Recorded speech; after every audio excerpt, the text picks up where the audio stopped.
Question number 10, capital gains. One building which was purchased in 2011 of X Limited, an industrial undertaking, is compulsorily acquired by the government of Uttar Pradesh. भाई एक building थी जिसके owner थे mister x, ठीक. उस building को इन्होंने 2011 में खरीदा था और वो बिल्डिंग एक इंडस्ट्रियल अंडरटेकिंग थी, इंडस्ट्री का काम होता था, ठीक. उसको अक्वायर कर लिया है गवर्नमेंट ऑफ उत्तर प्रदेश में, ठीक है. अक्वायर को बस इतना यहाँ पे ये समझो एक तरीके से कि जो मिस्टर एक्स थे उन्होंने उत्तर प्रदेश सरकार को अपना इंडस्ट्री वाला जो बिल्डिंग है उसको बेच दिया, ऐसे समझो यहाँ पे, ठीक. It's written down value on 1 April 2023 was ₹3,50,000.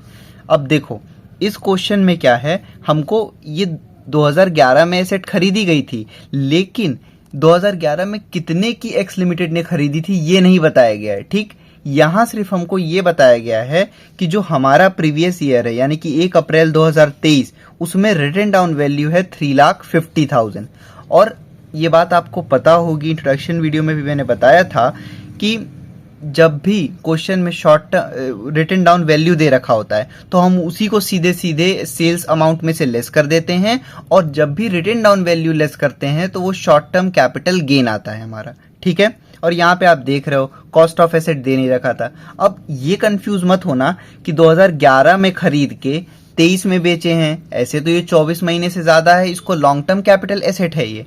लेकिन यहाँ पे हमको अगर कॉस्ट ऑफ एसेट यानी कि ये दे रखा होता कि 2011 में इतने का एसेट परचेज हुआ था, तब हम सिंपली, क्योंकि ये लॉन्ग टर्म कैपिटल एसेट है, बकायदा इंडेक्सेशन निकाल के हम लेस करते, ठीक. लेकिन यहाँ इस क्वेश्चन में क्या किया गया है, हमको सिर्फ प्रीवियस ईयर का रिटन डाउन वैल्यू दे रखा है. जब रिटन डाउन वैल्यू दे रखा है मतलब कि जो वैल्यू घट के अब हो गई है सीधे सीधे वो दे ही रखा है, तो फिर इंडेक्सेशन क्यों निकालने की जरूरत पड़ेगी भाई, ठीक है. तो सीधे सीधे सेल्स में से आप लेस कर दोगे, आ जाएगा short term capital gain. The UP government paid ₹6 lakh on 25 May 2023 as compensation. Compensation को मैंने क्या बोला था, सेल्स मान के चलो, तभी समझ में आएगा अच्छे से. तो यूपी सरकार ने 6 लाख रुपए एक्स लिमिटेड को दे दिया. भाई जब भी गवर्नमेंट टेक ओवर करती है ना तो यूजुअली थोड़ा ज्यादा ही अमाउंट पे करती है. तो रिटन डाउन वैल्यू 3,50,000 था, लेकिन दी है 6 लाख, तो 6 लाख हो गया सेल्स का amount. The company purchased another building for the industrial undertaking for ₹2 lakh on 20th April 2024. तो भाई देखो कंपनी ने, मिस्टर एक्स ने एक इंडस्ट्री बेची और एक इंडस्ट्री बेचने के बाद दूसरी इंडस्ट्री खरीद ली, दूसरी इंडस्ट्रियल अंडरटेकिंग खरीद ली. और इंट्रोडक्शन वीडियो में आपने पढ़ा होगा कि land and building for industry को बेच के अगर कोई land and building for industry खरीद रहा है तो 54D में एग्जेम्पशन मिलेगा, ठीक है. हालांकि यहाँ हमको खुद ही बोल दिया है कि compute the amount exempt under section 54D, ठीक, and taxable capital gains for the assessment year 2024-25. तो यहाँ पे आप क्या करोगे, बस कुछ नहीं, जितना अमाउंट आप एग्जेम्प्ट करोगे ना, लेस करोगे 54D में, वो भी अलग से लास्ट में आंसर लिख के दिखा देना, और शॉर्ट टर्म कैपिटल गेन तो आप दिखाओगे ही जो आएगा, ठीक. सॉल्यूशन देखते हैं 10 का. सबसे पहले हम फॉर्मेट बनाएंगे, तो भाई कंप्यूटेशन ऑफ कैपिटल गेन्स, फिर जो भी असेसमेंट ईयर है वो आप यहां पे लिख दो, फॉर द असेसमेंट ईयर 2024-2025, ठीक है. अब देखो यहां पे सेल्स किस वैल्यू को हम ले रहे हैं, जो amount paid by UP government है, तो हम वही लिखेंगे यहाँ पे, amount paid by UP government, वही हो जाएगा यहाँ पे क्या, सेल्स. कितने का है, 6 लाख रुपीस का, ठीक है. उसके बाद उसमें से हम लेस क्या करते हैं, ऐसे तो 2011 में खरीद के 2023 में बेची गई है, तो फिर ये होना चाहिए था long term capital asset, indexation निकलना चाहिए था.